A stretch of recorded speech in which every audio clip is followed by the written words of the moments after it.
Сайн бацгаана сонсогчдоо боловсрын тухай буу халын ураатай цонхтой цаг подкастын шинэхэн дугаар та бүхэнд хүрэхэд бэлэн болоод байна. Энэ удаагийн дугаар маань дүрсгүй явж байгааг та бүхэн анзаарсан бах. Яагаад тэгэхээр зочин маань гадаад улсаас бид нартай холбогдож байна. Энэ удаагийн зочин бол цэлмэг саяхан University of Washington их сургуулийг мөн боловсрын чиглэлээр төгссөн байгаа. Тэгэхээр цэлмэг маань өөрийгөө танилцуулаарай.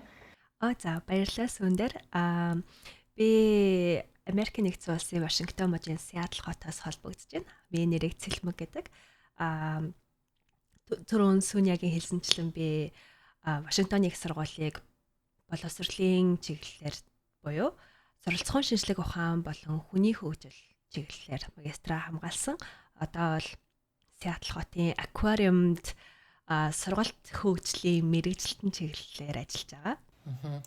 Өнөөдөр цэлмэг бит хоёрын гол ярих гэж байгаа зүйл болохоор цэлмгийн ажилтай холбоотой. Тэр нь аквариумд ажилладаг гэдэг маань ихэнхдээ бид нөгөө аквариумыг илүү очиж гоё юм үздэг, зугаа цэнгэл одоо тэгээ зугаатай байхаар очдог газар гэж боддог. Гэхдээ ер нь бол энэ хөгжингөө орнуудад аквариум, амтны үрээлэн, музей, олон нийтийн газрууд, номын сангууд маань хүүхэд хөгжлийн төв болж хөгжсөн байдаг. Өөрөөр хэлэх юм бол бага насны, сургуулийн насны хүүхдүүдийн боловсролын ихээхэн хэсгийг энэ олон нийтийн боловсролын төвүүдээр дамжуулж олгодог.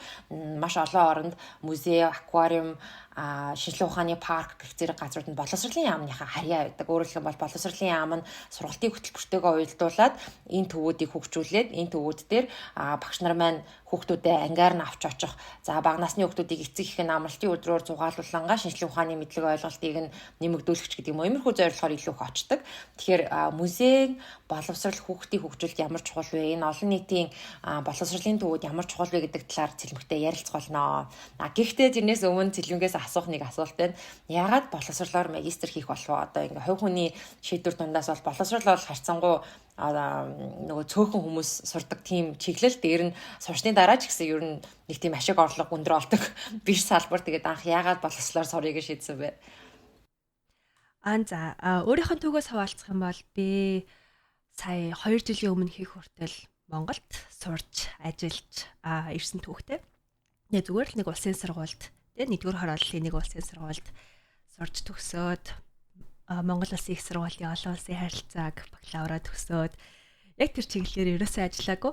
Гинтл нэг юм сургалт боловсролын чиглэл рүү ажиллаад эхэлсэн. Хамгийн эхлээд би нэг сургуулийн төвд орчуулагчаар ажиллаад дараа нь нэг Монголын нэг томоохон банкнд сургалт хариуцсан мэрэгчлэлээр ажиллаад ерөнхийдөө дандаа нэг юм албан бус маягийн боловсролын талаар ажилласан түүхтэй. Дараа нь тэгээд нэг явж байгаад англи хэлний багш болсон байсан. Тэгээд маш олон насны хүмүүстэй ажилласан, бага насны, өсвөр насны, насанд хүрсэн бүх хүмүүстэй ажиллаж утсан. Яг нэг 2-3 жил багшлах хугацаанд хүн ингэж сурдгийм байна. Хүн юм зурна гэдэг чинь бид нарын 10 жилд ойлгодог байснаас шал өөр юм байна. Бид нар чинь зүгээр л нэг юм сонсох ингээ багш юу хэлж ийн тэрийг дагаж хэлнэ, тэрийг сонсно, нэг шалгалтаа өгөөд хатайхан дүн аваад нэг юм сайн сурагч байх хэрэгтэй гэсэн ойлголтыг маань багш болоод би өөрөө тэр ойлголтоо эвдэж чадсан байхгүй. Тэгээд багш хүний үүрэг болно бас юм байх хэрэгтэй юм байна. Хүн болгоны одоо суралцах арга барил нь бас өөр юм байна. Хүмүүсийн одоо юу гэдэг юм бага насны хүүхдүүд суралцах арга барил нь ийм өөр байгаа бол насанд хүрсэн хүмүүс ч гэсэн шал өөрөөр сурд юм гэдгийг олж мэдээд би ер нь энэ чиглэлээр яг өөрийнхөө мэдлэг чадварыг сайжруулах хэрэгтэй юм байна гэж яг Америкт магистрийн чиглэлээр сурах гээд ирсэн байгаа. Яагаад ер нь боловсролын чиглэлээр илүү сонирхох болсон гэхээр би багшилж байхдаа өсвөр насны хүүхдүүдтэй илүү төлхөө ажилладаг байсан. Манай сургуулийн төвд маш олонд нь ахлах сургуулийн, дунд сургуулийн хүүхдүүд багшилдаг гэдэг суралцдаг. Тэр хүүхдүүдтэй ажиллаж байхдаа би яг тэдний найзууд шиг нь байсан байхгүй юу? Яг ярилцаал нөгөө хүүхдүүд чинь надтай өөрийгөө нээгээл багшаа энэ юм болсон, багшаа энэ ингэсэн бохгүй юу? Та миний өдрийг ингэ сонсоорой гэл амар хөрхөн яг ийм багш сурагч нарын харилцаа үүсч эхэлсэн байгаа. Тэгээд тэгсэн чинь нөгөө хүүхдүүдийн хичээлийн үр дүн бүр амар хурдан эргээр өршлөгдөд яг ингээд багштайгаа ойрхон байсан сурагч нар илүү хурдан сайжраад эсвэл ингээд юу гэдгийг зүгээр нэг юм харилцаа үүсгэхгүй яг нэг юм жоохон зайтагаар сурсан хүмүүс ингээд яг л тодорхой төвшөндөө ингээд байдаг ч юм уу те. Тэр ялгааг нь би харангуйта оо вау эн чин нэрээ тийм сэтгэл зүйн хувьд ч гэсэн тий хүн ингээ багш сурагч нарын харилцаа ийм чухал гэдэг юм байна. Хүн чинь багштай итгэх нь ийм чухал юм байна. Багш нь сурагчтай хүндлээд тий яг зүгээр л энэ нэг юу гэдгийг жоохон хөвгтгийж харах биш. Эн чин хувь хүн шүү, өөрийн гэсэн ертөнцтэй шүү, өөрийн гэсэн үзэл бодолтой хүн юм яаш гэдгийг хүндлээд харьцангууд өөрчлөлт гард юм байна гэдгийг олж мэдээд нэрээ боловсролын сэтгэл судлал гэж байд юм биш үү? Тэр чиглэлээр сурж үзье гэж сонирхсан байгаа. Тэгэд суралцгуун шийдлэх ухаан ба хүний хөгжилгээ сурж явах хугацаанд таны хувьд хамгийн их анхаарлыг татдаг талбар сэдвүүд юу байв? Маш олон сэдв байгаа. Манай хөтөлбөрт бол хамгийн түлхүү үзсэн сэдвүүд нь суралцгуун онолууд тий хүн яаж сурдгийг ер нь сэтгэл судлалын салбараас яг суралцгуун онолууд яг яаж ургаж гарсан одоо нөгөө хамгийн анхнаас нь ахуулаад нөгөө Павловын онолоод байгаа шүү дээ. Ингээд нохой сургаад тий ингээд ингээ хонх дуургаад нохондоо хоол өгсөөр агаад ингээд хонх дуурангууд нохоо нэг шүлснэн гожоод эхэлдэг гэдэг шиг. Яг тэрнээс ахуулаад онолууд нь яг яаж хөгжсөн. Одоо яг ямар хуу төвшөнд байгаа гэдгийг нэг сонирхолтой байсан. Одоо хүртэл бүх сургалтаа, зохион байгуулалтаа, бүх сургалтын хөтөлбөрөөр бэлтгэхдээ тэр онолуудыг бас нэлээд түлхүү харж юу нь зөв бэ, юу нь буруу вэ гэдгээ бас нэлээд сайн шинжилж үзэх хандлагатай байдаг. Дараагийнх нь болохоор манай хөтөлбөрт бүх насны гэх юм уу багнаас өсвөр насныхан насанд хүрэгчдийн гэсэн юм олон өөр төрлийн хүмүүсийн суралцах арга барилын талаар бас яг тус нь авч үздэг. Ягаад тэгэхээр нэг ингээд заах арга барилаар нэг сурах арга барилаар бүх насны хүмүүст ямар нэгэн зүйлийг заана гэдэг бол ерөөсөө худлаа. Тэгэхээр яг тэр хүмүүсийн насанд нь яг тэр хүмүүсийн насны хөгжилтөнд тохирсон арга барилуудыг ашиглах нь их чухал юм байгаа юм байна л да. Би бол өөрөө ихэвчлэн насанд хүрсэн хүмүүстэй ажилдаг. Миний дипломын сэдв бол насанд хүрэгчдийн сургалтын арга барил болон англиар бол нөгөө diversity, equity and inclusion гэж ярьдаг шүү дээ. Тэгэхээр олон өөр төрлийн хүмүүс бүгдээрээ нэг орчинд цуглаад тэр хүмүүсийг ингээд тэгш хүртээмжтэй сургалтын арга барилаар яаж ингээд сайн юм заах вэ? Яаж тэр хүмүүст сайн зүйлийг сургах вэ гэдэг тийм чиглэлээр дипломынхаа ажилдаа бичижсэн. Ерөнхийдөө бас давхар манай подкаст чинь нөгөө боловсрол судлалыг мэрэгжлийг маш олон талаас нь таниулж байгаа. Тэгээ цэлмгийн нэг онцлог гэх юм уу? Айгүйх насанд хүрсэн суралцагчдыг авч судалдаг, хамт ажилладаг. Тэгээ бид нар болохоор сүүлч гэсэн хүмүүст айгүйх ийм ойлголт байдаг нь мэдэрчсэн. Ингээд бага насанд ерөнхийдөө тавигдсан суур хүмүүжлээс хамаараа том болоо сурч чаддаггүй ч юм уу. Гэхдээ бид нараас яг насанд хүрсний дараа хүү яаж сурдгийг сайн судалчих юм бол тэр хүмүүс зориулсан тусгай суралцсан бүтээгдэхүүн experience-тэй туршлагыг бас бүтээх боломжтой гэдэг. Тэгээ одоо хоёулаа өнөөдрийнхөө гол сэдв болсон музей рүүгээ орцгоё. Тэгээд музейн тухай ярих болсон шалтгаан нь юу вэ гэхээр яг цэлмгийн ажил аквариумд ажиллаж байгааг мэдээд тэгээд тэнд бүр сургалт хөгжлийн мэрэгчлэлтэн билүү. Тэгээд сургалт хөгжил хариуцсан бүтээн мэрэгчлэн байд юм байна. Тэгэхээр энэ ажлын байр жишээ нь та юу хийдэг вэ?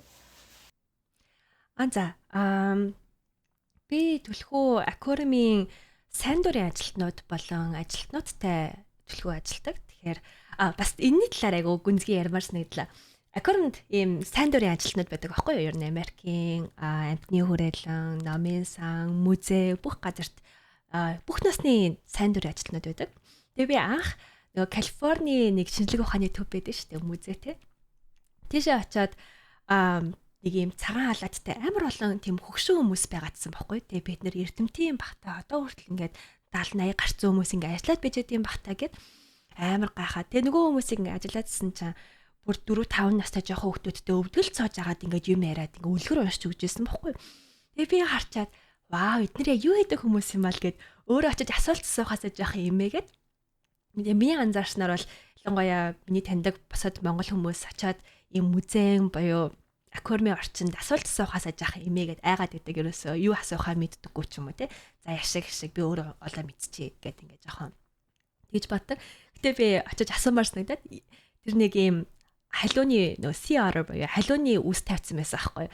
Тэр энэ яг юу юм яг яад ингээд асуух гээд атсан чинь надад өөрийнх нь түүхээ ярьж өгсөн. Ингээд 85 настай. Тэгээд 20 жилийн өмнө тэтгэвртэй гараад 20 жилийн турш тэр газар сайн дурын ажилтаа хийж байгаа. Тэгээ 7 хоногт нэг удаа 2 удаа ирээд 4 цагаар ингээд ажилладаг гэж байгаа байхгүй. Тэгээ хүүхдүүдтэй ажиллана. Тэр хүмүүс чинь өөрөө өөрийгөө хөгжүүлж гин тий ингээд маш олон давуу талтай. Тэрийг харчаад надаа вау Монголд нэрээ юм бас байж болох юм байна да. Ийм зүйл хүмүүст маш их хэрэгтэй юм байна да гэдгийг олж мэдсэн. Тэгээд яг энэ ажлын байр надад санал тавих үед бүр дуртай зөвшөөрөөд тэгээд тэр хүмүүстэй ажилласан. Тэгээд давуу тал нь юу гэхээр тэр сайн дурын ажилтнууд маань болохоор өөрсдөө маш ингээд сонирхолтой. Ингээд шал олон өөр төрлийн одоо туршлагатай, өөр төрлийн мэрэгчлээ хүмүүс байгаа байхгүй. Ингээд яруусоо тийм аквариумаар чиглэлд сурсан хүмүүс бараг цөөхөн. Тэгээд хөгшин залуу тий хүүхэд өсвөр насных ингээд зөндөө олон насны хүмүүс байгаа.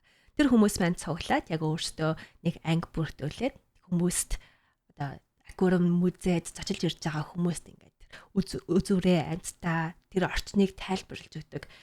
Яаж ингээд байгаль дэлхийг хамгаалах уу? Яагаад бид нарт ийм далай чухал юм бид нар далайгаа хадгалж үлдэх нь яг биднэрт яг ямар үр өгөөжтэй вэ гэдэг талаар ингээд ярьж өгдөг, түүх ярьдаг. Ингээд бас нэгэн тийм боловсролын ажилтнууд болж таарж байгаа байхгүй.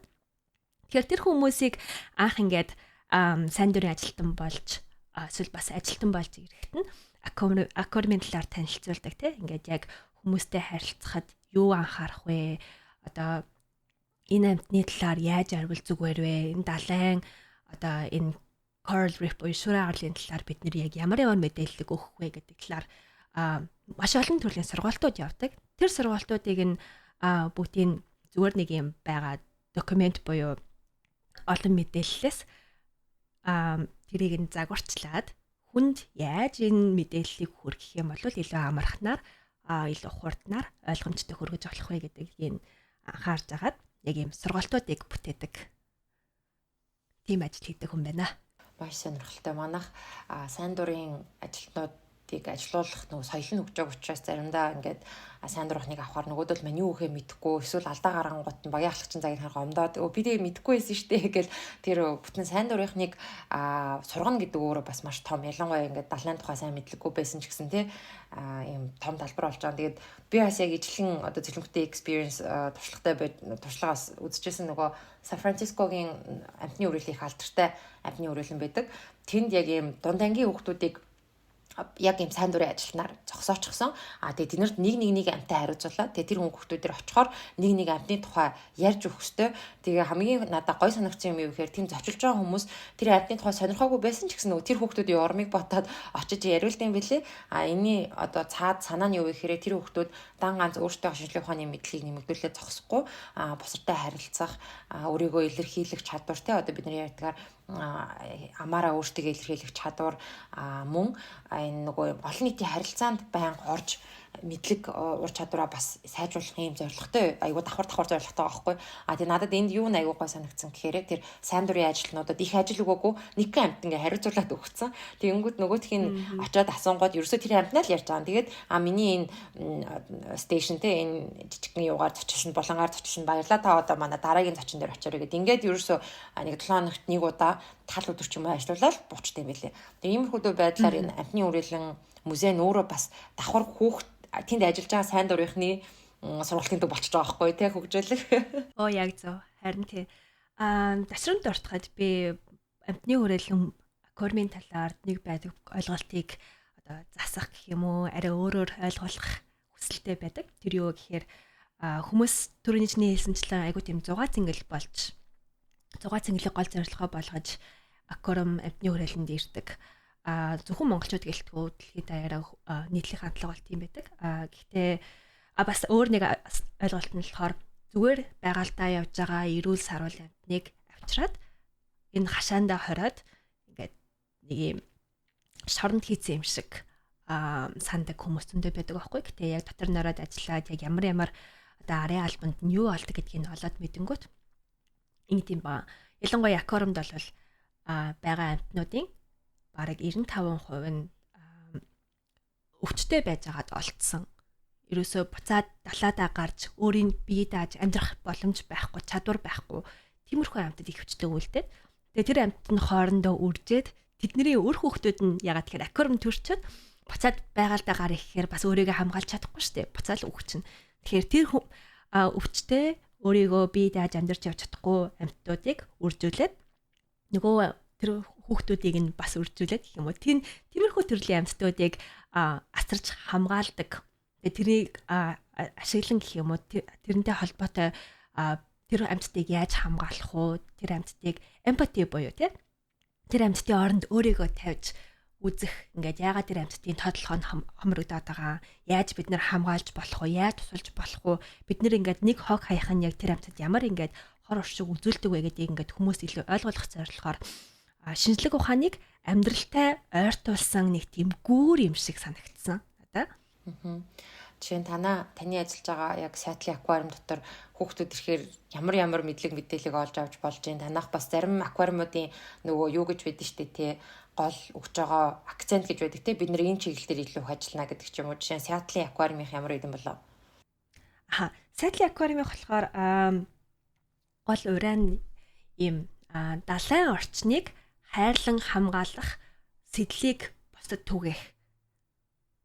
За тэр нь юу гэхээр зөвхөн нөгөө амьтдыг ингээд бид нар хамгаалаад тацраад байгаа юм бол биш.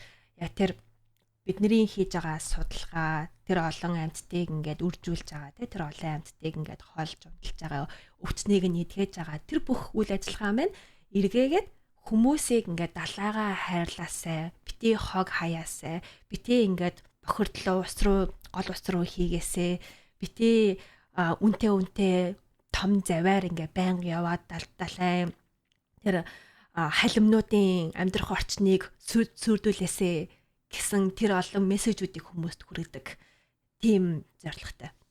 Одоо хэрэг хүүхдүүд ирэх вэ? Ирэхээрээ бас ямар хувь байдлаар аквариум дээр ирэх вэ? Нийт ирж байгаа хүмүүсийн миний анзаарснаар бол 50-аас дээш хувь нь бол хүүхдүүд бүх насны хүүхдүүд байгаа. Гэтэ насанд хүрсэн хүмүүсээс маш их ирдэг. Тэгээд нэг анзаарсан юм гэхээр энтхийн хүүхдүүд нь хэрвээ ингээ гэртээ чинь ч юм уу те ингээ ойрхон аквариум нүүрэлэн байдаг бол нэг удаа ирээд зогсохгүй яг ингээ бүтэн жилийнх нь гişүнчлэгийг авчт юм лээ. Тэр нь болохоор байнга мөнгө төлжсээс хамаагүй хямдхан. Тэгэхээр ингээ 7 хоног болгон сар болгон хурж ирээд нөгөө амьтдтайгаа буцаад танилцах, харилцах, хүмүүсээсээ суралцах, илүү олон мэдээллүүдийг хүлээж авах, олон төрлийн сургалтын хөтөлбөрүүдэд нь хамрагдах те үлгэрийн цагт нь сонсох гэх мэтчлэн тийм зөндөө олон нийгмийн харилцаа тэнд явж байгаа юм байна л да. Тэгэхээр миний харж ирснээр хүмүүс бүр ингээ үлгээтэй нялх хүүхдээ авчирсан. Ингээ зүгээр л дагуул явж байгаа. Тэр гол нь нөгөө нялх хүүхд чи юм сурахтай гол нь биш. Яг тэр орчинд нь байж амьтдыг ингээ зүгээр л ингээ хараад тэр хүний далд тухамсарт нь нэрээ ийм амьтан байд юм биш үү? Ийм орчин бас байд юм биш үү гэдэг тэр мэдээллийг хүргэж байгаа юм байна л да. Бирсо яг тийм билээ шүү дээ. Айгуу нялх хүүхэд байсан ч гэсэн ялангуяа музей бол айгуу хүртээмжтэй байдаг. Америкт, Европт, Азад тэргээ түрээд тэрэгцэртэй хүмүүс ч юм уу хүүхэдтэй хүмүүс ирж болдог. Тэр нь бас бүх насны хүмүүст айгуу хүртээмжтэй байхыг зордсон байлээ. Би бас Италид нэлийн дээр үед явж байгаа нэг Геновагийн хотынх нь аквариумд очсон. Тэр бас Европын хамгийн том аквариум байсан билээ. Яг цэлмгийн ярьсантай адилхан. Тэнд байгаа ихэнх амьтад нь нэг бол гимтсэн. Тэнд байгаа том амьтад нь нөгөө завны хөдөлгүүрэнд гимтсэн байт юм билээ шүү дээ. Тэгээ сэрвэ мэрвэгээ гимтээсэн амьтад ингээд байгальтай амьдрах боломжгүй болоод эрэг бараадад ирэхээр нь аваад аквариум тавиад тэг хүүхдүүдэд бас тэрийг танилцуулахдаа одоо жишээ нь түрүүний ярьсан үнэтэй круиз аяллаа зай өөрөө байгальд хэлгээд хичнээн их тоон CO2 нүрслэлийг ялгаруулдیں۔ Хичнээн хог бохирдол гаргадیں۔ Дээр нь нэмээд нөгөө амьд далайн амьтдын энгийн өдөртмийн амьдралыг хичнээн их ингээд түвэдэг талаар айгүйх ярьж өгд юм билээ. Тэр нь тухай хүүхдүүдийг багаас нь эхлээд иймэрхүү байгаль орчиндөө жоохон халтай бизнесийг нэг дэмжихгүй байхыг уриалсан чиглэлийн гэх юм уу те. Тэгээ тэр музейн одоо надад хамгийн гой санагдсан зүйл юу вэ гэхээр цэцэрлэгийн насны хүүхдүүдэд бага анги болон цэцэрлэгийн насны хүүхдүүд зориулсан тусаа хөтөлбөртэй сургалтын энэ нь пажама найт гэдэг яг хүүхдүүд унтлагын хувцастайгаа ирээд орой хондог. Тэгээ нэг өрөө нэг тийм том доом хэлбэрийн том бөөрхийн дээвэртэй тэндээ айгүй гоё юм од мод гараад тэгээ доор хэсгэр мэдээж аквариумуудтай тэндээ олон нэг шүн гэрддэг амьтдтэй неон фосфорт тийм загснуудтай тэгээ энд хонохтой хүүхдүүдэд гол нөгөө заадаг агуулга нь юу байсан гэхээр бидний хоол хүнсний хэрэглээ ба загсны амьдрал тэгээд энэ Италийн баруун хойг эрэг бол дандаа нөгөө загсаа барьж идэж амьдарсан олон зуун жилийн юм хоол хүнс нь бол загснасаа хамааралтай. Гэхдээ хит их загсчлах загсыг одоо аваад идэхгүй хаях тийм ээ. Эсвэл загсны одоо тоо толгой нөгөө яг үржлийн үе гэж байдаг. Энэ үеэр хит их загсчлах гэх зэрэг нь эргээд ямар амар халтай болох. За энэ хүүхдүүдийг бүр баг гэж голохгүйгээр хоол хүнсээ хаягдaltaгүй байх, байгаль орчиндөө хайртай байхыг аягүй зөв ойлгуулдаг. Тэгээ мэдээж загас олон зуун жил загас идээд одоо эртсэн тосгончин гинт ингээл загас огт идэхэ болин гэж байхгүй штэ тий. Тийм учраас илүү sustainable буюу тогтвортой байдлаар загсыг хэрэгэлдэг болъё, агнадаг болъё. Тэгээд загас өвчлөлийн үеэр загсны үржлийг маш сайн дэмжиж гээд хүүхдүүдэд энэ маш хөөрхөн тайлбарлаж өгдөм билээ. Нөгөө сургалтын агуулгуудыг нь харж исэн. Тэгээд хүүхдүүд маань орой ирээд нэг 8-9 үед ирээд хонд юм уу ямар ч үсэн юм шүнийн аял хийж байгаа нь хүүхдүүдэд л сонирхолтой болгох юм шиг байгаа. Тэр танахаас бас жишээ сургуулиуд ч юм уу ингэж захиалгатай аялал хийж болдог уу танай аквариум дээр? Болт юм бэлээ. Миний ойлгосноор Marine Science Club буюу нөгөө далайн шинжлэх ухааны клуб гэж байгуулдаг. Тэр нь ямар ч сургууль хамаагүйгээр хүссэн сурагч нар нь одоо өөрийнхөө насанд таарсан группт хамрагдаад тэгээд одоо зуны камп маягаар ирж болж байгаа. Эсвэл хичээлийнхаа жилийн хажуугаар 7 хоног болгон хурж ирж ингээд сайн дурын ажил хийнгээ бас өөр сургуулийн хүүхдүүдэд танилцаад хоорондоо хамтдаа судалгаа хийгээд хоорондоо хамтдаа тэр амьсдынхаа талаар ингээд ярилцаж болдог тийм клубүүдийг байгуулсан байдаг. Тэр нь их хөөрхөс нэгцэн. Бас нэг хамгийн хөөрхөн санагдсан юм нь 2-оос 3 настай буюу toddler шүү дээ. Тийм хэлцэж бараг ороогүй байгаа. Тийм жоохон хүүхдүүд зориулсан клуб байдаг.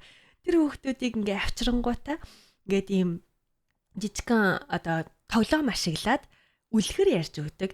Ингээд одоо жишээлбэл юу гэдгийг салман буюу яргаа загс гэж байдаг шүү дээ. Яргаа загс ямар замыг туулаад яаж ингэж энэ голоор далайг гаталж ингэж явсараа байгаад өөрийнхөө өндгөө үлдээгээд буцаад яаж тэр замыг туулаад тэгээ зөндөө олон хүмүүст барьж идүүлчихгүй хүн шиг баавгаад барьж идүүлчихгүй хүн шиг буцаж яваад өөрийнхөө үр төлөө хайрлж үлдээдэг вэ гэдэг талаар ингээ үлгэр ярьж байгаа байхгүй юу. Жишээ нь тэр ингээд тэр хүүхдүүдэд ерөөсөө шинжлэх ухаанаар юу гэдгийг энэ загаас тэдэн нас амьдардаг, энэ загаас тэдэн төрөл байдаг гэж ингээд фактуудыг ерөөсөө яриаггүй. Гол нь тэр хүүхдүүдийн сэтгэлд нь хүрэх тийм үлгэрүүдийг ярьсан байгаа байхгүй. Тэр нь их хөргөс нэгцэн.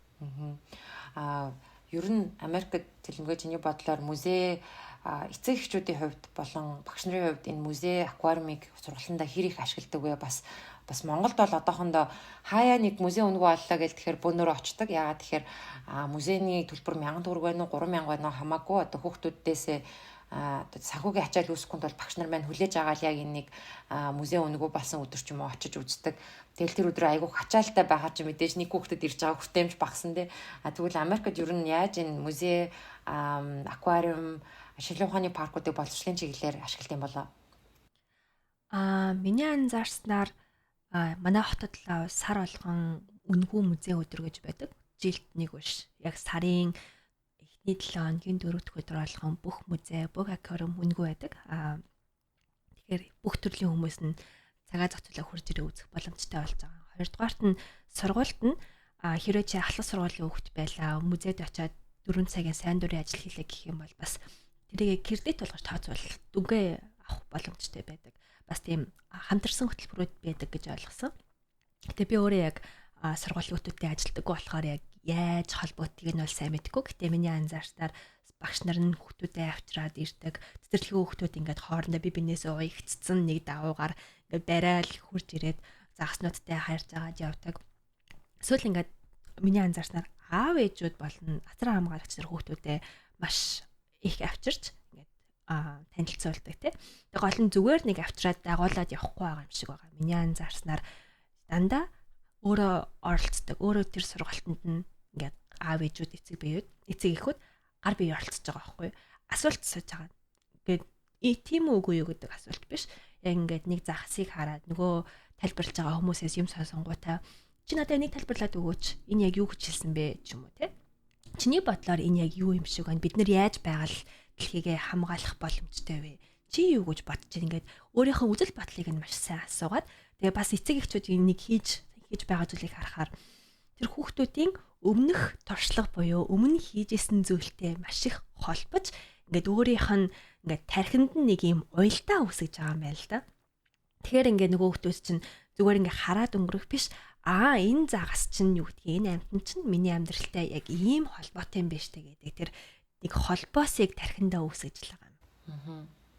Ялангуяа түрүүний цэлмгийн хэлдэг бид нар нөгөө байгалийн шинжилгээ ухааны хичээлийг маш их факт зэрлэх ёстой хичээл гэж ойлгодог бол яг хүүхдийг байгаль дэлхийг хайрладаг болгохын тулд зүрх сэтгэлийн холбоос те яг жинхнээсээ нөгөө EQ-гийн activate хийх гэж ярьдаг сэтгэл хөдлөлийг нь идэвхжүүлээд энэ хүү хичээлд илүү сэтгэлээрээ оролцсон тийм ээ үнэхээр сонирхсан хүүхдтэй бол цаашдаа судлаад тэр нөгөө ямар амтан хизээ хаагуур төлөлдөг үү хэр удаа амьдардаг үү гэдгийг судалж болно. Гэхдээ хүн амын дийлэн хувь бол нэг шинжлэх ухаанч болохгүй учраас заавал тэр фактыг цэжлүүлэх биш харин байгаль дэлхийг хайрладаг болох гэсэн тийм хандлагууд аюух ажиглагдаад байдаг Тийм байгаль дэлхийг хайрлахаас гадна бас өөр нэг харагдсан үр дүн гэх юм уу сайн тал нь юу гэхээр багасаа хүүхэд иймэрхүү орчинд те ингээд альбом бус музей аквариум амтны хүрээлэнд ирээд сонирхох тусмаа тэр хүүхдийн ингээд ертөнцийн тэлжид юм байна л да. Ингээд өөр олон төрлийн амьтдыг хараад энэ чинь эндээс өөр юм амтан байт юм биш те гэд ингээд ертөнцийн тэлдэг. Дээрэс нь шинжлэх ухаантай илүү ойр мэдэрдэг. Яагаад тэгэхээр миний анзаарснаар наваа байгаа хахад шинжлэх ухаан гэхээр нэг л нэг томьёо, нэг л нэг юм бодлого ботсон те нэг амар хэцүүс найддаг байсан бол тэр айдсыг нь багаар багасгах юм байна. Тэгэнгүүт нөгөө хүүхэд маань нөгөө аквариумд ирчингүүтээ за энэ усан тэгвэл яаж ажилтээ? Усыг яаж цэвэршүүлтээ? Энэ амьтад тэгвэл хэдэн нас хүрээд тэгээд тэр амьтдын бие физиологт нь яг юу болдог гэдгийг ингээ багаар судлаад байна штэ. Ингээд өөрсдөө сонирхол нь тэлэнгүүтээ шинжлэх ухаанчаар сэтгэх гэдэг тэр сэтгэлгээг арай хөгжүүлэхэд нь дэм болдог гэж ойлгосон. Тэгээ бас өөр нэг зүйл нь гэхээр хүүхэд насан томрох тусмаа шинжлэх ухаанд сонирхох сонирхол нь тэр чигээр буурж идэм байна л да. Тэгэхээр аль болох бага наснаас нь хүүхдүүдээ ийм олон өөр төрлийн орчинд аваачаад өөр төрлийн музейд очиод өөр мэдээллийг тархинд нь одоо суулгаснаар өөр мэдээллийг ингээд хамтдаа ярилцсанаар тэр хүүхдийн ирээдүйд шинжлэх ухаанд сонирхолтой байх магадлалыг нь илүү өндөр өсгөж байгаа гэсэн үг. Энэ дээр нэмээд нэг судалгаа хэлэхэд би яг шинжлэх ухааны бодлогослын чиглэлээр нэг хэсэг нэлээд судлахад айгүй сонирхолтой үр дүн бид юм билээ. Бага насандаа одоо бидний ойлгож байгаагаар болохоор дунд ангид Монголд илүү ороод биологи, физик, хим гэдэг хичээлүүдийг гүнзгий үздэг тэр ботл хүмбэ орчин гэдэг хичээл үзээд за бага насанд болохоор хүүхдүүд зөв өөртөө сонирхоод юм динозаврын сонирхолтой ч юм уу те болцоо байдаг шүү дээ цэцэрлэгийн насанд. Тэгэхээр энэ үедээ тэр нөө яагаад гэдэг асуулт асууж байгаа нь хамгийн чухал үе байдаг. Яг тэр шинжлэх ухаан өөрийнхөө эргэн тойрны амьдрал хүрээлэн боо орчинтой танилцж байгаа хамгийн чухал үе бол яагаад гэдэг асуултыг асуудаг. Тэгээ энэ үед нь эцэг эхчүүд багш нар маань гоё нээлттэйгээр бүтээлчээр тэ асуултанд нь хариулах за ингээд хариулж мэдэхгүй байсан ч гэсэн хоёулаа хамтдаа судлаа, хоёулаа уншия гэд нөгөө сонирхож байгаа тэр сонирч байдлыг нь дэмжих нь ирээдүйд бас шинжлэх ухааны талбарт ажиллах магадлалыг нэмэгдүүлдэг. Нэгт хоёрт нь хүүхэд бага наснасаа эхлээд шинжлэх ухааны үгийн санг бүрдүүлж идэг. Тэгээ мэдээж бид нар жишээ нь багасаа ингээд бид нар тул жарахаа гэдэг ч юм уу өгнүүдийг сонсоод өссөн байдаг шүү дээ. Тэгээ Монголд байгаа загснууд нэлээд том болж байгаад за одоо яргаа гэдэг ч юм уу халим за өөр ямар үдний ингээд нэг ховор өөр Пасифик ч юм уу номхон талаад амьдардаг загснуудыг бүр дараа нь мэдэж авч байгаа тий. Тэр бага насндаа хүүхдийн энэ үгийн сан бүрэлдэх маш чухал үе шат байдаг. Тэр музейд очиж байгаа нь болохоор энэ үгнүүдийг сонсох энэ хүмүүс энэ үгнүүдийг ашиглаад ярьж байгаа хүмүүсийн дэргэд байхтай хажууд ингээд нэг тайлбарлагч за яргаа захаас ингэж амьдраад ингэдэг тий. Ийм амьдралын циклтэй гэдгийг сонсох нь цэжлэхтэй гол нь ш нь үгийн сан бүрдүүлэлтэд маш их нийлүүлдэг гинэ. Тиймэрхүү судалгаа уншижсэн. Тэгээ саяхан надад би бас яг нэг багангийн хүүхдэд зориулсан шинжлэх ухааны агуулга хаяаж явж байгаад WWF гэдэг нэг олон улсын байгууллага байдаг шүү дээ байгаль хамгаалал сан тэдний Монгол дахь байгууллага нь айгүй хөрхэн тулын хүү толбог гэдэг ном гаргасан юм билэ. Тэгээ тэрэн дээр айгүй олон амьтдын үр төлөлийн нэрийг нь ингээд цэжлүүлж биш тулын хүү толбог ингэжээ гэдэг нэг яг түрүүний цэлмгийн ярьдаг үйл явдлаар танилцуулсан айгүй хөрхөн. Тэрэн дээр би яг энэ нэг олон улсын сайн туршлагуудыг Монголдо нутагшуулад хүүхдүүдэд шинжлэх ухаанч мэдлэг ойлголтыг илүү хөгжилтэй стори буюу үлгэрийн байдлаар хүргэж байгаа юм байна гэж ойлгосон. Яг зөв. Наа чи их сонирхолтой сэдв биш үү те? Тий. Танахаас одоо аквариумаас зориулаад ийм хүүхдүүдэд зориулсан ном ч юм уу эсвэл хамтарсан бүтээлүүд юу н гаргадаг уу? Манай аквариумаас яг сүүлийн 1-2 жилийн турш номон дээр ажиллаад одоо дунд насны буюу дунд сургуулийн хүүхдүүдэд зориулсан ном сайхан гаргаж байгаа гэж ойлгосон. Хэрвээ тэр бос хүмүүстэй шеэрлэх хуваалцах боломжтой бол би бас чам руу тэгж аваад явуулъя. Бас нэг түүх хуваалцмаар санагдлаа. Юу гэхээр манай аквариумд нэг юм далайн хав байдаг байхгүй юу? Ер нь далайн хав байгаль дээр амьдрахтаа нэг ойролцоогоор 15-аас 25 насалдаг. Тэгээ манай аквариум дээр Барни гэдэг нэртэй одоо 38 настай далайн хав байгаа. Тэгээ тэр далайн хав болохоор анх ингээд өчтөө байхад нь олдоод ингээд бид нэр аквариумд авчираад ороо ингээд хоёр дүүмүүтэй болцсон.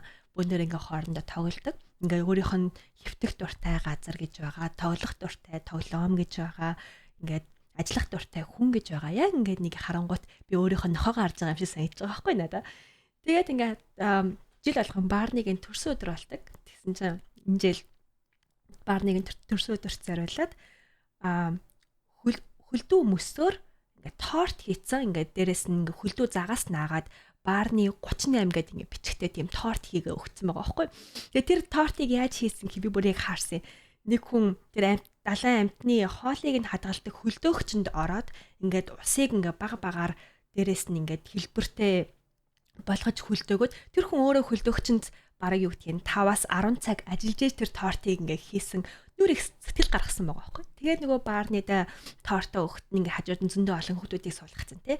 Йоо манай Барнигийн төрсөдөр болчин бүгдээрээ хамтаа тэмдэглэе гэдэг ингээд бас нэг юм тэр амтныг нөгөө хүүхдүүдтэй илүү ойрхон мэдрэмж төрүүлж байгаа нэг хэлбэр юм болов уу гэж бодсон. Айгу аквариумынхан тэгээд амтны үргэлжлэлийнхаа маш бүтээлч хүмүүс байд юм шиг санагдчих шүү дээ. Амтандаа айгу хайртай болохоор ч юм уу. Тэгээ манай хүүхд нөгөө халим далайн амтад дуртай болохоор би энэ тентхийн аквариумуудыг дагдаг. Тэгээд бас эцэгчүүдэд зориулаад мэдээлэл өгөхөд хариуцлагатай аялалж болчих гэж нэг зүйл маш чухал болсон. Одоо бид нөгөө аялж байхдаа хүүхдтэй гоё юм үзүүлэх гээд зоопарк ордог. Тэгээд аквариум ордог. Тэгээд эдгээр бас давхар нөгөө юм халимыг одоо ингээд халим юм уу дельфинийг юу сургаад үзүүлдэг тийм төвүүд бас их байдаг. Тиймээс сүүлийн үед бас манай гадаад яваад ингээд айгуух сонирхдаг. Тэр энэ хоёр төрөл байдаг. Нэг нь болохоор яг нөгөө цэлмэг бит хоёрын ярьж байгаа аквариум ба одоо амтны үрэлэнд зэрлэг байгальд амьдрах боломжгүй амьтдыг conserve буюу хамгаалж өсгөж төлжүүлж өшөө төлийн авдаг ийм практик байгаа бол нөгөө amusement буюу ийм зугаацын төлийн газрууд яадаг гэхээр байгаль дээр байгаа амьтдыг баг багт нь аваад хүмүүсийг зөвхөн зугаацуулах зорилгоор сургацдаг. Тэгээ ингээд дельфин байна уу одоо орка халим гэж юм хар цагаан өнгийн маш гоё одоо killer whale гэдэг нэртэй юм маш том зэрлэг одоо сүрлэг амьтан байдаг. Тэгээ иймэрхүү амьд дээр үзүүлж байгаа газрыг бас сүүлийн жилүүдэд далайн хамгаалдаг хүмүүс бити очиж үзээч, бити энэ бизнесүүдийг дэмжээсэй гэдэг тийм уриалга гаргаж байгаа. Тэгээ би нөгөө халимыг captivity буюу ингээд барьж байлгаж байгаа газруудын тухай судлахад тэр газрууд ингээд нэг халимыг 50 жил ч юм уу байлгацсан байгаа хгүй. Тэгээ эргээд зэрлэг далаад нь сулчаар энэ халим хизээж амьдарч чадахгүй. Тийм учраас одоо ингээд байлгахаас өөр аргагүй. Гэхдээ бол ерөн сүүлийн 10 жил миний ойлгосноор нөгөө олон улсын гэрээ конвенцаар энэ халимыг авч ингээд сурахаа бол хориглосон юм шиг байгаа. Тэгээд дельфинуудыг хүртэл ингээд айгүй хөөрхөн гэл үздэг те гэтэл тэр бол тэр амьтдад маш хүнд хүчээр амьдрал. Тэгээд жишээ нь дельфинуудыг өдөрт 2 удаа үзүүлбэрт гаргадаг ч юм уу. Эдгээр нь бас их харгастай. Бид нар хэрвээ ингээд хүүхдтэй тиймэрхүү зүйл үзүүлээ сурах юм бол хүүхдүүд амьтдыг бидний хүслээр байх ёстойг ойлгочдөг. Ингээд аквариумд очиод харах юм бол энэ амьтдыг хайрлж сурдаг юм ялгаатай. Тэгээ нэг жоохон харамсалтай түүх хуваалцахад саяхан одоо 2-3 жилийн өмнө ч лүү бас нэг 5-10 жилийн өмнө юм байна. Нэг дельфин үзүүлбэр үзүүлж хагаад уснасаа өсөрч гарахгүйгээр өөрөө ингэж усанд байсаар хагаад ерөөхдөө бол амиа эгүтгсэн. Тэгээ дельфин бол заавалчгүй ингэж агаарлаа өсөрч гарч гөвчл төрөвчөө солилцоо ордог ийм амтан бол одоо тэр одоо үзүүлэхээсээ бүр ингэ залхсан амьдралдаа одоо бүр ингэ шаналаад тэгээ уснаас гарчихгүй байсаар нас ороод тэгээ тэрийг сургадаг байсан сургач нь тэрнээс хойш ажилласаа гараад маш гүн депрессэнд ороод энэс хойш бол зөвхөн амтан хамгаалах ажил хийж байгаа юм бэл. Тэр өмнө болохоор тэр ажлаа ингээд дельфинууд өөрсдөө дуртай байна, амьтад маань сайхан байна, бид нар их зугаатай байна гэдэг олон жил ажил хийсэн байсан хүн яг тэр моментод энэ амьтад чинь ингээд эрх дураараа сайхан амьдрах биш бид нарын өгч байгаа хоолыг идэхийн тулд чааваас ийм хэм хийх ёстой гэж ойлгоод ингээд явж ийн гэдэг ч юм уу тий. Тэгэхээр аялахтаа одоо монголчууд маань далаараа өгөх явдаг болсон байна. Далайн амьтдыг айгүй хайрлах хэрэгтэй, маш болгоомжтой харьцах хэрэгтэй, хүүхдүүдтэй бас энийг заах хэрэгтэй бас зааж мэдхгүй шүү дээ бид нар далаагүй орны амьтад бас тэр болгон далаатай харьцдаггүй учраас далаа дээр хог хаяхгүй байх, пластик хэрэглэхгүй байх гэх зэргийг бас юм заамаарч юм шиг те. Энийг одоо яаж Тийм шүү. бүхний дээр сургад юм болоо.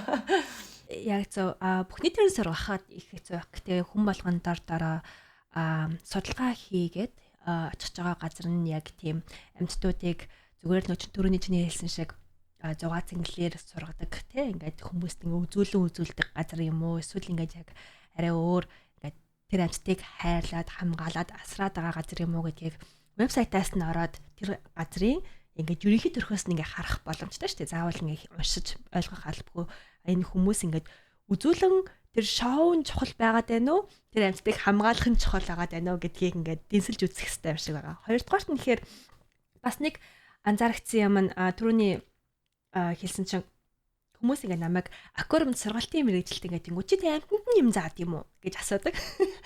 Тэгэд би үгүй ерөөсөө манай аквариумдад ерөөсөө ямар ч амьтанд ингээд үзүүлэн тийм трик хүмүүст ингээд зугаа болгох ямар ч юм заадаггүй зүгээр л тэр амьтдыг эмнэлэгт үзүүлэхтэн зориулсан нэг юм хитэ алхмууд байгаа шүү дээ ингээд нэг жижиг юмд очиод нөгөөтхийн нэмээ өргөөд ингээд эмчтэр аваад үзүүлэн гэдэг ч юм уу тэрэнд нь хэрэгтэй нэг хитэ юм заана уу гэхээс яг тийм одоо шоу байдлаар ерөөсөө юу ч заадаггүй тийм зугаа цэнгэлийн юм нэгч байхгүй.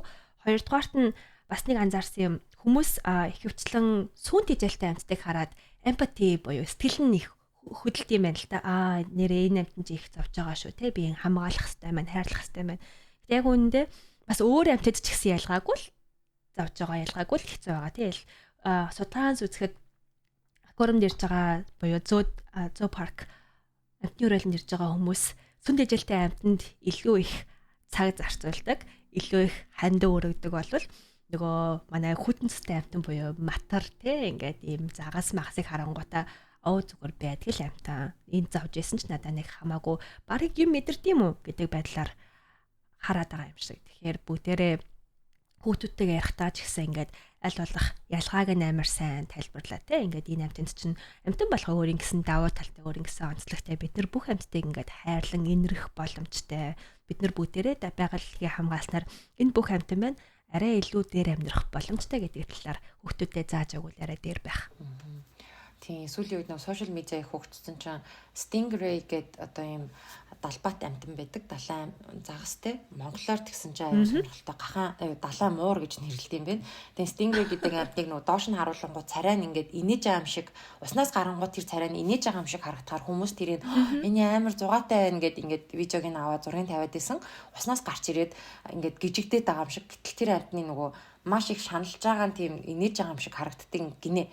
Тэгэхээр нөх хүмүүс мэдхгүй учраас тэр амтныг ингээ уснаас нь гаргахаар хүчил төрөгчөөр дутагдаад ерөөхдөө бол биднийхаар бол баг ингээ усан живж байгаатай адилхан мэдрэмж авч байхад тэрийг одоо ингээ бичлэг аваад тавьчихдаг. Тэгээ сошиал медиа дээр нөгөө юм одоо муур тамлж байгаа, ноход тамлж байгаа бичлэгнүүдийг сенсор хийх буюу энэ бол ингээ амтан тамлж байгаа бичлэг байна гэд устгадаг бол жишээ нь далайн амтныг уснаас нь гаргацсан, далайн одыг уснаас гаргаж байгаа зураг бичлэгийг репорт хийхээр хүлээж авдаггүй юм байна. Ягаад тэгэхээр энэ нөгөө том байгууллагад хүртэл одоо журмандаа ингээд харахад хамлагдаж байгаа нь харагдахгүй учраас ч гэдэг юм уу те. Бид нэр хүүхдтэй маш сайн амтан л бол амтан энэ амтаа одоо усандаа жаргалтай бол усандаа жаргалтай те. Хүүхдтэй амтан бол ингээд агаартай жаргалтай гэдэг энийг аягүй сайн ойлгуулад чамд хэрвээ ингээд муухай хандвал ямар санагдах вэ гэдгийг нь мэдрүүлэхгүй бол бас нөгөө хүмүүсийн одоо орчин үеийн хамгийн том бэрхшээл доктортой хөгжил болчоод те байгаль орчиндөө хайргүй хандж जैन. За энэ ингээд сүрнийз энэ төрөл устул устнийз энэ бидний амьдралд ямар хамаа байх вэ гэж маш их боддог боловч ингээд экосистем чи бүгд хоорондоо холбоотой. Нэг амтаа устгах цаана дахиад өшөө 5-аас 10 амтны одоо доктортой хөгжил яригдж байгаа. Тэгээ тэр бүс нутаг хүртэл яригдж байгаа. Тэр бас аквариумд болон амтны үрээлэнгүүд гадаадаар явж байхад энэ талаар маш их гоё мэдээлэл өгдөг. Тэгээ Сиатлын бас бусад амтны үрээлэн бас байдаг бах те зөвхөн аквариум биш. Тий одоо миний анзаарснаар энд байгаа тэр амтны хүрээлэн аквариум яг л чиний хэлсэн сая мессежийг хүмүүст хүргээд байгаа. Далаад явж байвал далайн амтнд ерөөсөө хурж болохгүй. Тэр ирэг дээр ганцаараа төөрцөн халиу байвал ерөөсөө хурж болохгүй. Зүгээр ингээд орхичих. Угаасаа ээж нь хоол явах гад хоол өгөх гээд явцсан байгаа. Буцаад ирнэ. Та нар очиод хүрээд ингээд нөгөө амтныг гэрлүүг авч явах. Ямар ч хэрэг байхгүй биднэрт ингээд хүний оролцоо ерөөсөө шаардлага байхгүй гэдгийг бас айгуу сайн ойлгох хэрэгтэй юм шиг санагдсан. Тэгэхгүй бид нар чинь нэг амтнд тос болж ийн гээл нөгөө ганцаараа байгаа хөвцөж байгаа тэр нэг даалгын хавыг гэртээ аваачаал тэжээх гэл тэр чин зэрлэг амт шүү дээ. Тэжээх ямар ч боломж байхгүй. Тэрний оронд залгах хэвээр газрууд руу залгаад ийм амтан байна. Энийг одоо яах вэ гэдэг ч юм уу. Тийм мэдээлэл авах бас боломжууд байгаа.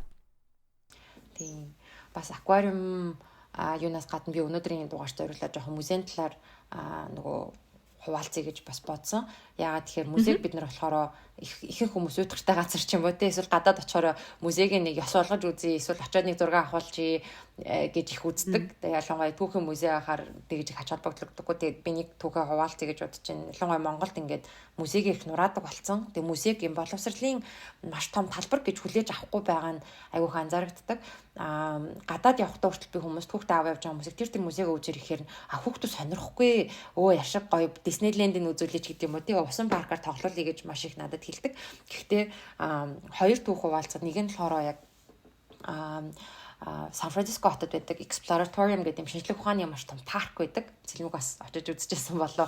Тэгээ ингээд хүүхдүүд шинжлэх ухааны янз янзын үзэгдлүүдийг нэг бол туршиж үзэх, өөртөө хийж үзэх, өөртөө оролцох, эсвэл ажиглах боломжтой. Зарим зүйлийг одоо жишээ нь гэрлийн рефракц байлаа гэхэд тэрийг бид нар чинь өөртөө хийх боломжгүй зүйл байх юм бол тэрийг ажигладаг, гэрэл яаж хугарч ийн гэдэг ч юм уу маш сонирхолтой зүйлсийг үзэж харж туршлага хийдэг. Тэгээ энэ болохоор маш олон сургуулиуд юу яа гэм бэл хөтөлбөртөө оруулаад Сан Франциско хотын дүүргийн сургуулиуд нь за энэ хичээллэр бид нэр ийшээ зугаална шүү гэд сургуулийн хөтөлбөрт оруулаад тэгээд нөгөө автобусандаа суугаад багштайгаа ирээд тэгээд багш нь нөгөө шинжлэх ухааны хичээлийг онлайн заах биш ерөөсөө тэнд үзүүлэн маягаар Exploratorium-ийн нөгөө захиалга өгчөнгүүд нэг тийм гайд гарч ирээд тэр гайд нь яг тэр үзүүлэнгүүдийг үзүүлдэг. Тэр хүмүүс нь голдуу жоохон шинжлэх ухааны суурьтай хүмүүс байдсан билээ.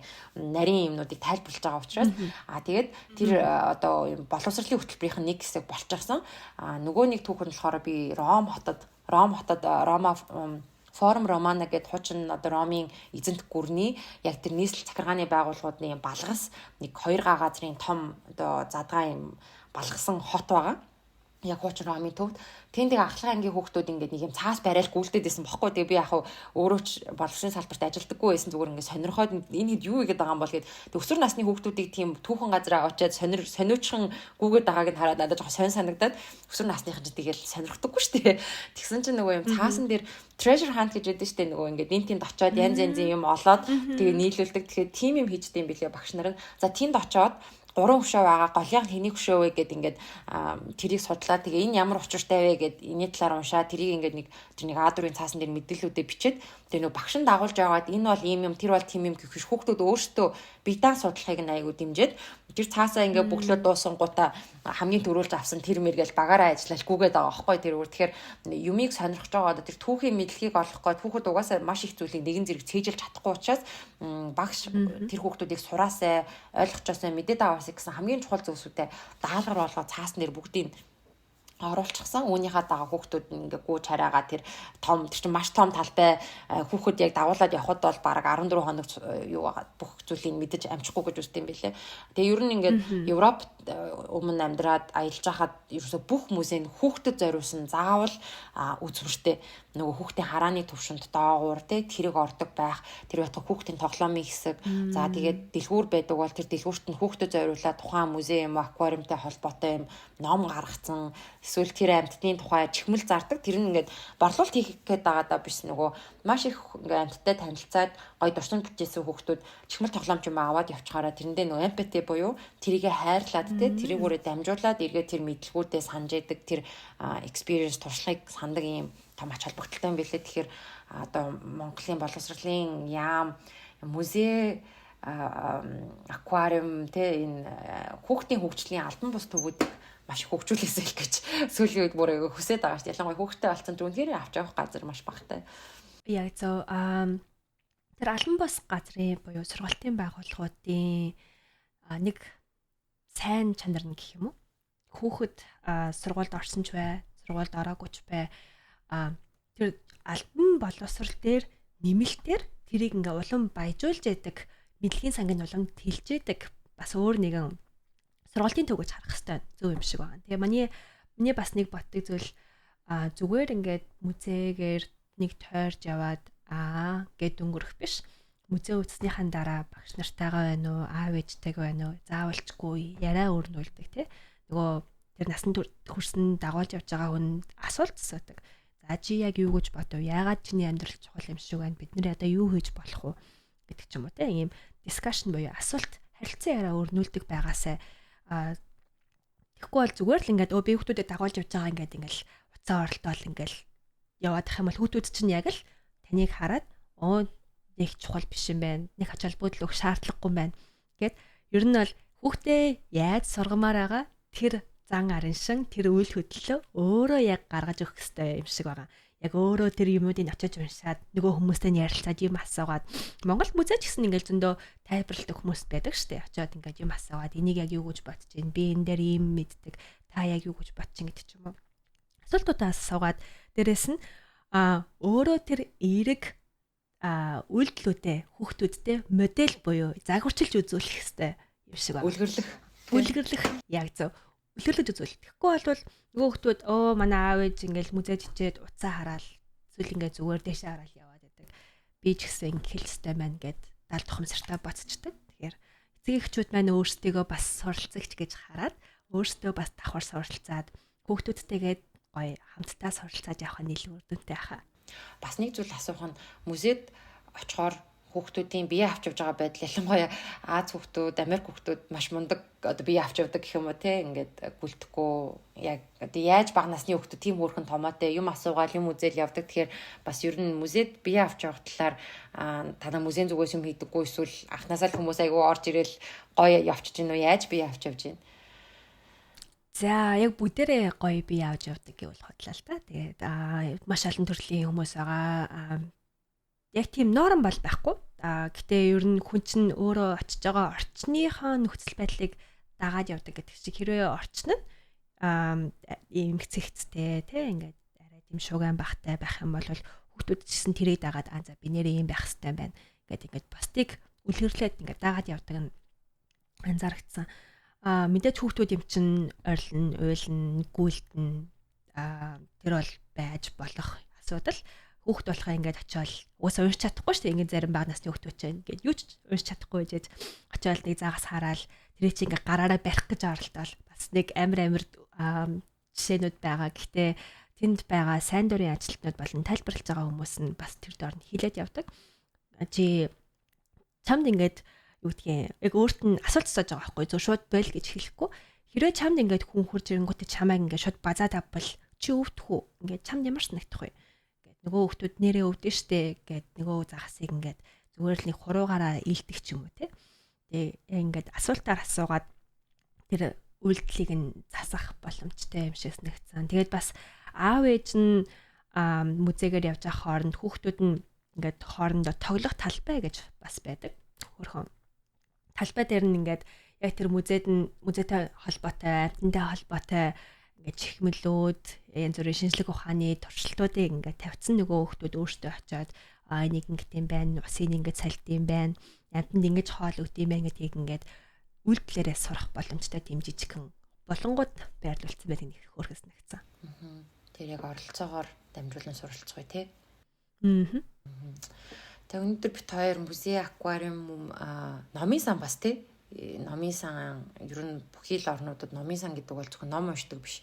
Бага насны хүүхдэд дагуулж очиод хамтдаа номтой танилцдаг, насны хүүхдүүд номтой нөхөрлөдөг, ивент үйл ажиллагаа зохион байгуулдаг, жүжиг тавьдаг. Эцэг их хүүхдүүдтэйгээ хамтдаа цагийг үр бүтээлтэй одоо хөгжлийн илүү хөгжихийн төлөө өнгөрүүлж болдог юм газрууд байдаг. Тэгээ Сиатлын номын сангууд бас гоё зэлмүү ер нь орж үзчихсэн үү? Оюутан байхдаа номын сандал бараг амьдэрдэг байлаа шүү дээ. Гэтэ яг олон хүүхэд очдог номын сандал руу бараг очиж байгаагүй. Гэтэ миний анзаарснаар хэд хэдэн номын сангууд яг хүүхдэд зориулсан маш том болонгуудтай бүр барилгынхаа нэг хэсэг тэр чигээрээ хүүхдийн номын сан гэдэг. Яг насны ангилтанд зориулсан номуудыг ингээд тавьчихсан. Тэгээд номын сан чинь бас хүүхдүүдэд номын санал болгодог. Та чи юунд дуртай вэ? Би чамд тэр намыг чинь санал болгоё гэдэг ингээд аав ээжтэй бас харилцан яриа өрнүүлдэг. Тэнд ингээд хүүхдүүд ном уншаад суух юм жижигхэн хөрхөн саналуудтай газар ингээд хөвтөөч намаа уншиж боломжтой тийм яг орчингөнд бүрдүүлсэн гойс найддаг. Яг миний анзаарснаар сүлд Монголд тийм жижигхэн ном уншдаг төвүүд айгүйх нэмэгдэж байгаа нэг баяртайс нэгдсэн. Намайг жоохон байхад бид нэг дүүргийн намын сан оронгууд намын санчигчдэр очиод би нэг ийм ном авах гэсэн ямар ном байгааг ч мэдэхгүй. Тэгээд нөгөө намаа аваад гарын үсгээ зурснаа. Нэг ширээн дээр очиж суугаад намаа уншиж хагаад нам унтаад өгчдөг. Нэг тиймэрхүү юм стандарт орж байгаа байхгүй. Гэтэ сүүлийн үед бас аав ээж нь хүүхдүүдтэйгээ маш их нам уншдаг болсон. Монгол англи гэлтгүү те. Зөндөө олон нам уншаад хүүхдүүдтэйгээ ярилцдаг болсон. Хамаагүй гоё аварштай чанаршаас нэгцсэн. Тийм ээ, манайд бас мэдээллийн чанараар хөрөхөд за Улаанбаатар хотын номын сан, Нацаг доржийн номын сан гэдээ байгаа тийм ээ. Улаанбаатар хотын төв номын сан гэдэг. Тэндээ хүүхдийн уншлагын танхимтай бас Америкийн корнер булан гэж байдаг. Тэнд маш олон хүүхдэд зориулсан бас ном, англи хэл дээрх ном байгаа. Хэрвээ таны гэрт англи хэл дээр ном байхгүй бас хүүхдтэй авъя гэхээр манай чи яг англи хэл дээрх ном их зарддаг юм билээ. Тэгэхээр бас тэнд очиж болно. Непкогийн саяхан үүсгэн байгуулсан чимээтэй номын сан гэд энэ Skyguard-та хотхон дээр цэцэрлэг төрөлнгийн хажууд тэр их гоё юм бэлээ. Ингээд үнэхээр энэ чимээтэй. Тэгээд бас яг тэр төвөөсөө зориулаад хүүхдүүдэд зориулсан гоё хөтөлбөрүүд зохион байгуулт юм бэлээ. Тэгээд анги хамт олноороо хүүхдүүд ирж нэг өдрийг өнгөрөөгөөд номтой танилцаа давхар бас одоо зугаатай байдлаар ингэж одоо хүүхдийн цаг өнгөрөхний газар нэмэгдсэн байна. Тэгээд гэр project гэдээ явдаг. Instagram дээр илүү их аав ээжүүд мэдэх бах ном түрээсэлж авдаг үйлчлэгээ байна. Мөн юм жижигхэн toy library гэдэг ч юм уу одоо бага насны хүүхдийн тоглоомын түрээс бас манай нэг сонсогч байдیں۔ Айгу гой гой юм үйлчлэгээ үзүүлдэг. Тэр иймэрхүү юмнууд бас тарцангуй нэмэгдэж байна. Давхар бид нар нөгөө одоо юу гэнтэй одоо ингээд сонгуул болох гол янз янзын нийгмийн хөдөлгөөн өрнүүлэхдээ сургууль нэхэд байдаг. Сургууль цэцэрлэг гэдэг давхар бас ингээд төр засагтаа хүүе манай одоо дүүрэг болгоно номын сантай тэр байтугай хорон дээр салбар номын сан гэж байх хэрэгтэй байхгүй тий хорооны номын сан гэдэг тэр дотроо хүүхдүүд нь амралтын өдрөөр ирэнгүүт сургалтын төвүүд нь ажиллаж байдаг ч юм уу эсвэл ядахтаа нөгөө юм хевсэн зэртэй бол тэнд нь ирээ жижигхэн театр тоглож байдаг иймэрхүү зүйлс маш их дутагдж байгаа нь их ажиглагддаг амралтын өдөр хүүхдээ аваад явъя гэхээр дандаа нөгөө юу нэг бол дэлгүүр нэг бол ингээ хоолны газар тэгээд эсвэл тоглоомын төв тэгээд тоглоомын төв ч хүүхэд яг нэг хоёр орон тэгэл жоох уйдчихдээ юм байна. Тэгэхээр өшөө юм стимуляцтэй тархинд сэтгэхүйн стимуляц өгдөг газрууд их дутагдж байгаа нь харагдсан. Тэгээд динозаврын музей маань байгалийн ухааны музейг нүлгээд Тэнгисийн хажууд динозаврын музей гээд сайхан орчихсон байсан. Тэгээд тайлбарлагч нь үнэхээр гоё хүүхдүүдэд тайлбарлаад явд юм бэлээ. Тэгээд Тэнгисийн музей бас саяхан байгуулагдсан. Тэгээ аав ээжүүдтэй хэлэхэд Монголдо байгаа энэ газруудаар бас сайн зочилж үзээрэй. Хөдөө очихдоо хөдөө нэг аймгийн төв дээр байгаа музейгээр заавал ороод гараарай. Маш сонирхолтой зүйлүүд байдаг.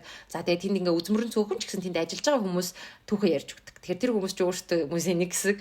Тэгээд халах гол сум руу очиж үзэх юм бол халах гол сумын музей гэж байдаг. Маш сонирхолтой түүхүүдийг ярьж өгдөг. Тэр үеийн бас их өрмөц юм үзүүлэнгүүд хадгалагдсан бэлээ. Тэгэхээр бас манад хичнээн багахан зүйл байдаг ч гэсэн тэрийг очиж үзээрэй гэж уриалмаар байна. Яг зөв. Тийм. За тэгэхээр өнөөдрийн дугаар бол илүү Цэлмэгт хоёр албан бус боловсролын төвүүдийн талаар ярилцлаа. Цэлмэг маань өөрийнхөө хэрхэн боловсролын салбарт одоо орж ирсэн түүх, за яагаад энэ аквариумд ажиллаж байгаа, эргээд аквариум амтны үрээлэн номын сан зэрэг байгууллагууд хүүхдийн боловсролд иргэдийн боловсролд тий бидний төлөвшөлд яаж нөлөөлдөг талаар их сайхан хуваалцлаа. Тэгээд дараа бас өөр сэдвүүдээр Цэлмэгтэйгээ уулзъя. Подкастны маань цаг инхүү дуусч байна. За урьж оролцуулсанд маш их баярлалаа. Тэгэхээр боловсролын тухай буу халын урайтай өнөөдрийн дугаарттай их чөлөөтэй сэдвээр буу халлаа. Та бүхэн бас өөрсдийнхөө гоё музейгээр аялж исэн түүх эсвэл бусад хүмүүст тэр оронд очивол заавал тэрийг үзэрэй гэсэн зүйлээ бол комментээр үлдээгээрэй. Яагаад тэгэхээр бид нар бас хаяа аялахдаа ямрын үзүүл гоё болоо юу үзэх үү гэд аялын төлөвлөгөө гаргадаг. Тэгэхээр таны очиж ирсэн орнуудын хамгийн гоё музей аквариум номын сан юу байсан тэр талаараа коммент үлдээгээрэй. Тэгээд дараагийн дугаараар уулзъя. Боловсролын тухай буу халын урайтай цонхтой цаг подкаст байлаа. Баяртай.